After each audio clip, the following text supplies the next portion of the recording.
This story is about a wealthy lawyer named Leo, who is all about winning and money.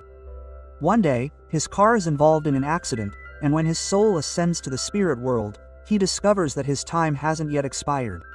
Therefore, he will now be sent into another human body. The story begins with a lawyer named Leo, facing a schoolgirl and her mother. The schoolgirl has been assaulted by her classmate and now wants to file a case against the boy. Leo, the lawyer for the boy, wants to prevent any action against his client. Therefore, he tells the schoolgirl and her mother that they can never win this case. If they sue, the case will backfire on them due to lack of evidence. And if my client sues you, you don't have enough money to fight it. The schoolgirl and her mother are terrified. In reality, they don't have that much money. Therefore, they decide not to file a case against the boy. Even though Leo knew he had wronged the girl, he still supported the wronged man because he had no emotions. He was only concerned with winning the case. Her colleague tells her, "You didn't do the right thing. You knew he was a scoundrel. You shouldn't have supported him." Quote. Leo doesn't respond to her colleague's words and leaves. Leo wants to go to Germany for further studies. Before leaving, she visits her mother's grave and says, "I'm going to Germany to pursue my further studies. I miss you very much. Please stay with me forever." Quote. Her words also reveal that she doesn't like her father at all because he never adopted her. He didn't live with them. And now, Lou leaves in her car and is hit by another car on the way. Leo is then shown in a room. There are many counters in front of him. Lou is unsure of where he is. So, he goes to the girl sitting at the counter and asks what place it is. The girl explains that it's the counter of fate. People come here after they die. But Leo doesn't believe her. In fact, he died in the accident, and this is Lou's soul. Leo is then sent to a man who is the director of this place. He tells Leo that they made a mistake. "You shouldn't have died yet. We were supposed to bring the soul of another girl, Leo. But by mistake, we brought your soul, and we can correct this mistake. But we can't keep your soul here for so long because if our superiors find out about our blunder, we'll have to answer to them, which we don't have to. That's why tonight we'll transfer you into the soul of a woman. You'll have your memories." Quote. But the body and appearance are of a new person. In reality, the woman is going to have an accident tonight. The next morning, when Lou wakes up, she finds herself in bed with a man. It's actually her husband. The soul within this body is Lou's, but the body belongs to someone else. She discovers that she has 2 children who love her very much. Lou understands the atmosphere at home. She realizes that she is a housewife in this form.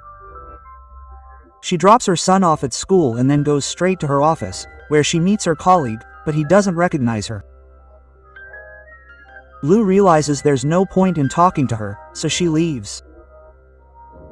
Lou is now frustrated. She decides to end her life. So she steps in front of a car, but the driver sees her. He pulls the car aside, leaving Lou standing there. Now Lou goes to a bathroom where the director appears. The director tells her that she should enjoy her new life. Lou says, "You told me you'd send me into the body of a professional woman, but this woman didn't do any work." The director says, "Don't you consider housework a chore? In fact, the most difficult and greatest job in this world is managing your own home. You should enjoy everything in this body for 7 days." Quote. Following the director's advice, Lou goes to buy groceries for her home. There, she buys a large amount of supplies, only to discover that she doesn't have enough money in her account to pay for all the supplies. She realizes that this woman, this family, isn't that wealthy. Then she receives a call.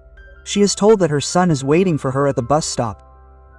She runs to pick him up, but now her son has become suspicious of her. He realizes that it's not his mother inside the body. Lee tells him the truth. She also lies, saying that his mother will return to her body in 7 days.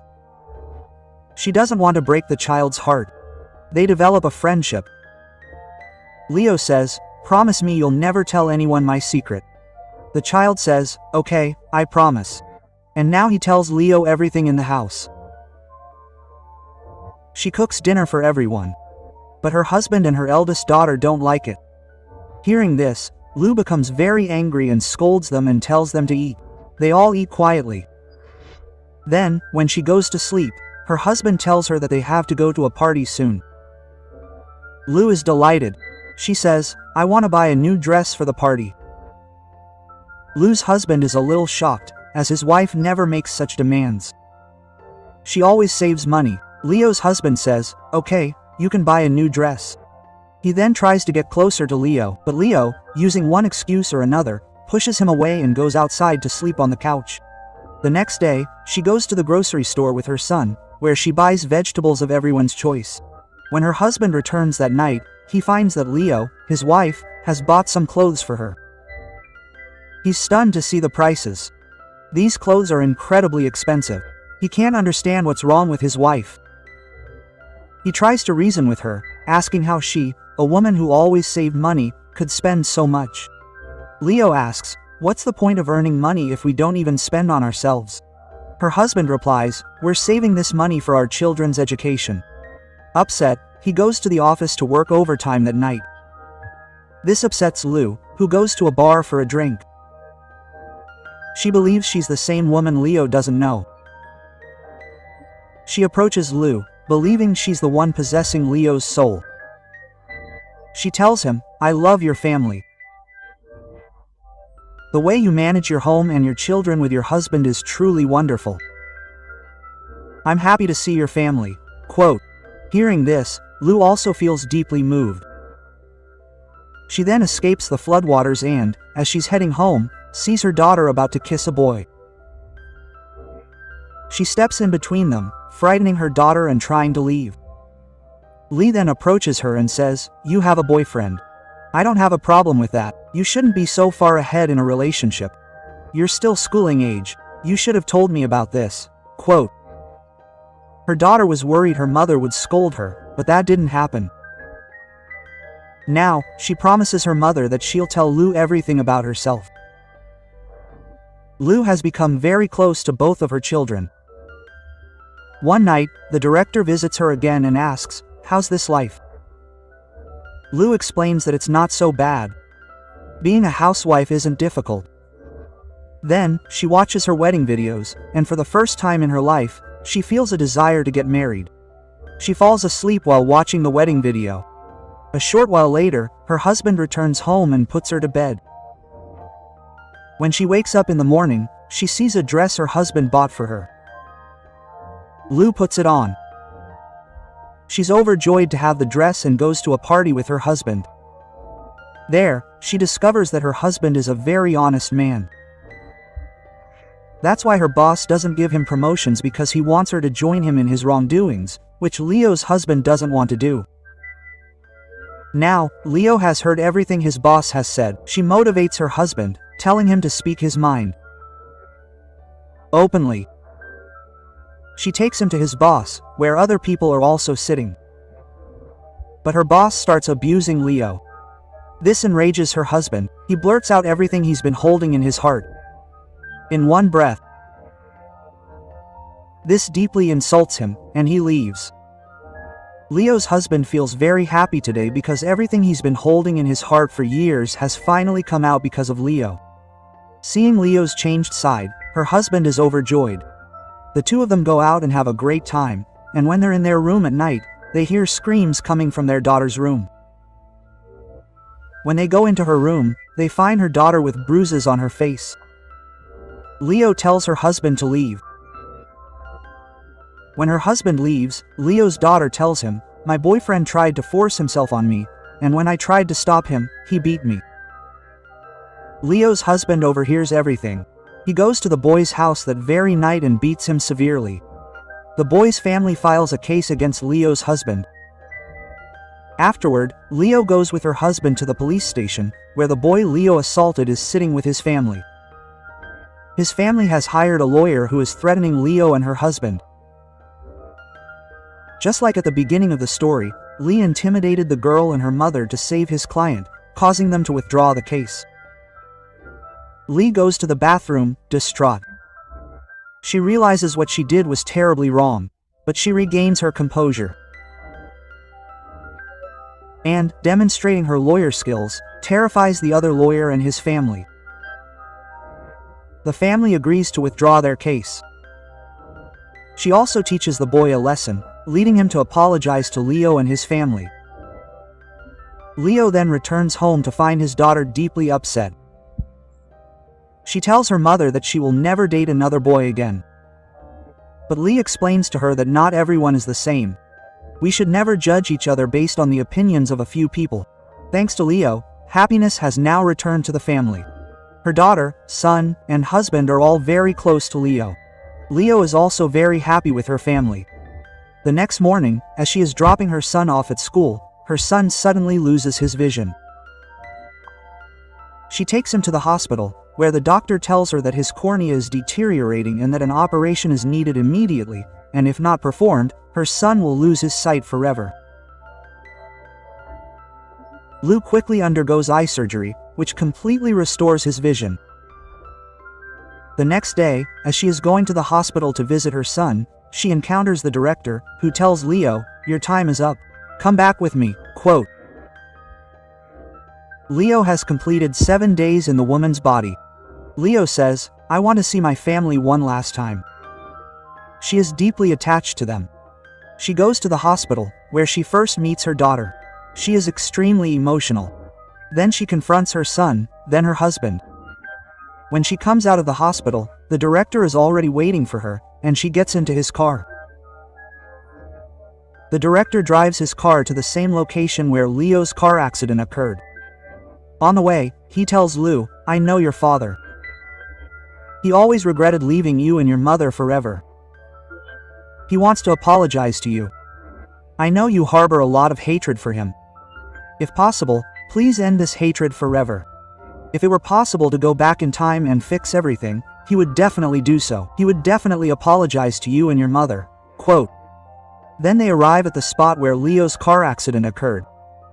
Their car also meets with an accident. Leo awakens in a hospital. He has a head injury, but he's alive. But the memories of those 7 days with her family are still haunting her mind. She runs to the hospital where her son's eye surgery was performed. Upon arriving, she discovers that no children are admitted for eye surgery.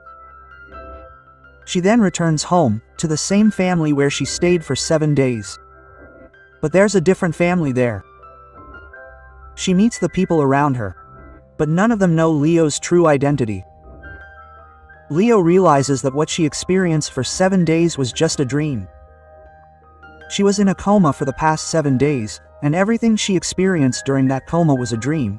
But even though it was a dream, that dream changed Leo's entire life. She's no longer the same person. She meets her colleague and says, "I want the case reopened for the boy we saved a week ago.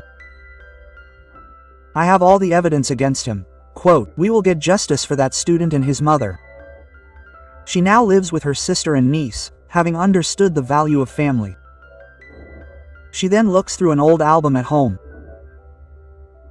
She finds a photo of her father, the same director who sent her into her dream world for 7 days in another woman's body. Her niece asks her, "Was that your mom and dad?" She says yes. Her niece asks, "Where are they now?" Leo says, "I'm sure they're together and happy, wherever they are." Leo has realized that his father's spirit deliberately visited him because he harbored guilt for what he had done. He wanted to apologize, and Leo has now forgiven her. She goes to her mother's grave and says, "I've met my father. You never told me he was so handsome. Don't worry about me." Quote, "I'll be back from Germany soon and bring you some nice wine." Then she leaves for Germany. When she boards the flight, she finds the man who was her husband in her dreams, who recognizes her from before. He says, "Lou, maybe you didn't recognize me. I was your classmate. I used to sit 2 rows behind you." Quote, "This is actually the same boy who used to like Leo in school. He even proposed to her." Leo was a staunch feminist, so she didn't accept his proposal. But now, after so many years, he's overjoyed to see her again. He tells her, "I started my own business, but it failed, and now I work for a company." But Leo doesn't mind, because Leo has already spent 7 days with this man in her dream world. That's why she's so happy to see him. Leo asks, "How are your children?" He explains, "If I'm not married, how can I have children?" Leo asks for his number. This means that in the future, these two will date each other, and the children he saw in his dream world are actually Leo's future. They will be his children. So, this is the entire story of this film. In his dream world, Leo learned what family means. We should never carry our past with us. We should forgive the mistakes of our loved ones and live as good and ideal people in society. What do you think about this? Please write in the comments section. We hope you enjoyed this story.